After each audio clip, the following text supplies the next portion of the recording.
guys. So you can see this video is going to be a little bit different. First of all, it is Red Ribbon Week, and I am wearing my crown because it is We Rule Day, and of course I had to wear my princess crown. So this is going to be math with Princess Valdez instead of math with Max. So another thing is that I totally forgot to record a video for you guys this week because it was so crazy with like the fall festival and everything. So please excuse me on that. So right now you can see I'm in my classroom. It is early in the morning. I had to come in super early to record this for you. So my apologies for not being at home and doing it at home and not having Max with me. Anyway, you should have your Math with Max handout. Please do not forget, it's already labeled Math with Max, and then don't forget to put your name on it. So guys, I'm only going to do 2 questions with you today because you'll see a happy little surprise on here if you open up your journal. Hint, hint, open up your journal.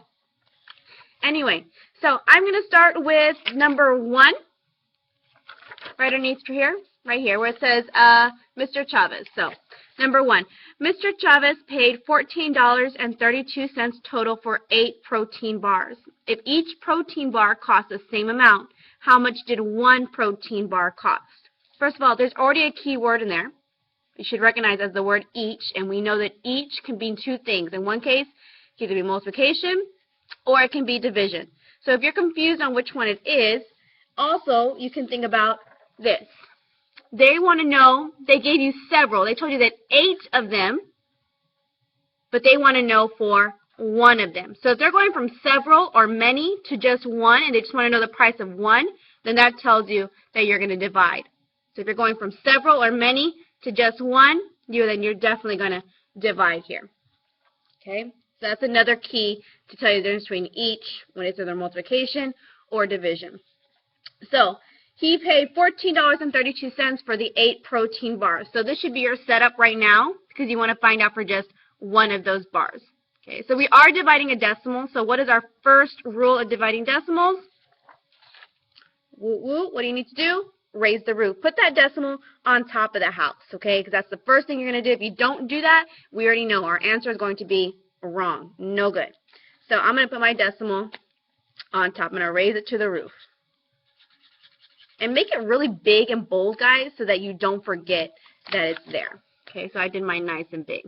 All right, so now I need to think, how many times does 8 go into 1?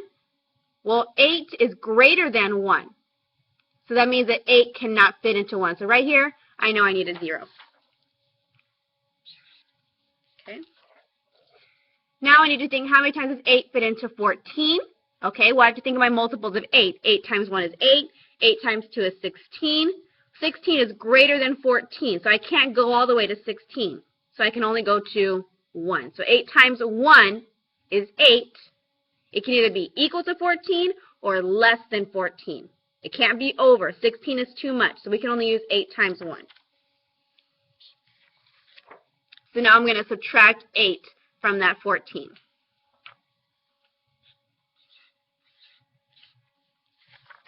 Okay. I'm going to do mental math, guys. I'm going to count up from 8 because these are pretty close numbers that I can do that without having to borrow or anything like that. So I'm going to start at 8. So you just go 8, and then you go 9, 10, 11, 12, 13, 14, that is 6. So the difference between 14 and 8 is 6.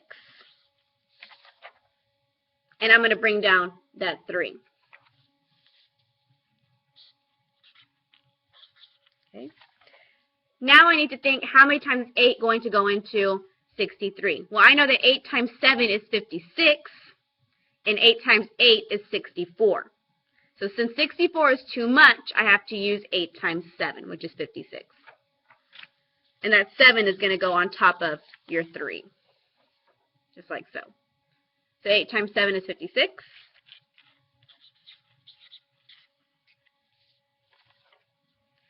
Okay.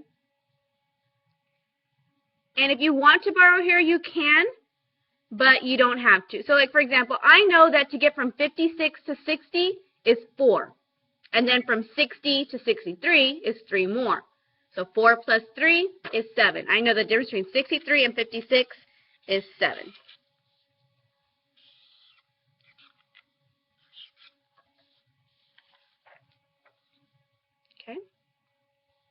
So now I need to think, how many times does 8 go into 72? So I know that 8 times 7 is 56. 8 times 8 is 64. So 8 times 9 gives me 72. So minus 72 at the bottom, and that leaves me with 0 at the bottom. So what is my answer or my quotient? Remember, when you're dividing, you get a quotient, not a product, not an answer. 1 and 79 hundredths. So on your paper, that should give you answer C, I believe. 1 and 79 cents, or $1.79. So that is one of your problems. Okay. Let's go to the back where it says number 4 at the bottom down right here, the griddable. So that's extra. We need to be extra careful on our griddables also, because we can make easy mistakes on our griddable for no reason, and then you're looking back at it and you're like, oh my God, I can't believe I just did that. So number 4 says, a dozen bricks weigh 45 and 6/10 pounds combined. So all the dozen bricks equals 54 and 6/10 when you put all the bricks together. In pounds, how much does one brick weigh? So again, they told you how much a dozen costs, but now they just want to know for one. So we're going from several to one. And I know that when I'm going from several to one, I have to divide. Okay, several to one or many to just one, even 2 to 1, I have to divide. If I'm going from something big to something small, divide. All right. Also, we need to know that a dozen is equal to 12. And there was a question on your benchmark, or the last 6 weeks test that y'all took. A gross, you're thinking gross, not gross income, not gross ew. Gross, this word right here, means that you have 12 dozens, like that. But I'm just telling you that right now. It's not necessary for this question, but I just wanted you to know that one gross equals 12 dozens. So a dozen equals 12, and a gross equals 12 dozens. So if you want to know how many eggs were in a gross, it would be 12 times 12, 144 eggs. Okay, anyway, that's extra. So anyway, they want to know what is the weight of one brick. So we know that 12 bricks is equal to 54 and 6/10. So now I need to figure out the weight of one brick. So again, we need to do what? Raise the roof. Don't forget. Bring that decimal to the top of the house. Because he's crazy up there. He just wants to be on top of the house. He's thinking about doing backflips. He's crazy. Anyway, so 12, remember you want to cover these up because you want to just think about 12 into 5. 12 is greater than 5, so it needs a 0 on top because 12 cannot fit into 5. Okay. Now I need to think, how many times is 12 going to go into 54? So again, I need to think of my multiples of 12. 12 times 1 is 12. 12 times 2, 24. 12 times 3, 36. 12 times 4, 48. 12 times 5 is 60. So that's too much. 60 is greater than 54. So I can only use 12 times 4. So 12 times 4 gave me 48. So again, my 4 should be on top, and my 48 should be at the bottom. So again, guys, these numbers are super close to each other, so I'm just going to count up. So I'm just going to go 48, and I just say 48, and then I go 49, 50, 51, 52, 53, 54. So again, we're left with 6. And then I'm going to bring down another 6. Okay. So now I know that 12 times 4 gives me 48. I know that 12 times 5 gives me 60. And I know that 12 times 7 gives me 72. So 72 is too much for this guy. So the closest one without going over is going to be 60, which is 12 times 5.